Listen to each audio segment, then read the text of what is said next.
வால்மீகி எழுதிய இதிகாச காவியம்னு நம்பப்படுற ராமாயண குறிப்புகளின்படி இந்த கதையை ஆரம்பிக்கலாம். ராவண யுத்தத்துக்கு முக்கியமான காரணம் ராவணன் சீதையை கடத்தி இலங்கையில் உள்ள அசோகவனத்தில் சிறையில் வச்சது தான் முக்கியமான காரணம்னு பல மக்களால் நம்பப்படுது. ஆனால் இது உண்மையான காரணம் இல்லை.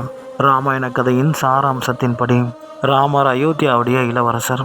அவருடைய அழகும் பண்பும் கூடவே வீரத்திலையும் சிறந்து விளங்கியிருந்தார். அது மட்டும் இல்லாமல் ராமர் கடவுளுடைய மனித அவதாரம்னு சொல்லலாம். ராமருக்கு சீதையை கல்யாணம் பண்ணி வச்சதுக்கப்புறம் அவங்க அந்த திருமண வாழ்க்கையை சந்தோஷமாக தொடங்கக்கூடிய அந்த நேரத்தில் சில காரணத்தாலும் சில சூழ்ச்சிகளாலும் 14 வருஷம் வனவாசம் போக வேண்டிய நிர்பந்தம் ஏற்படுது. ராமரும் சீதையும் வனவாசம் போகக்கூடிய அந்த நேரத்தில் ராமனுடைய இணை பிரியாத தம்பியும் லக்ஷ்மணனும் வாங்கக்கூடிய வனவாசம் போகிறாரு. பல வருஷம் காட்டில் ரொம்ப எளிமையான வாழ்க்கையை வாழ்ந்துட்டு வராங்க. ஒரு நாள் ராமரும் சீதையும் வசிக்கக்கூடிய அந்த காட்டு வழியாக சூர்பனகை வரும்பொழுது ராமரை எதர்ச்சியாக பார்க்குறாங்க. அவருடைய அழகெல்லாம் மயங்குறாங்க.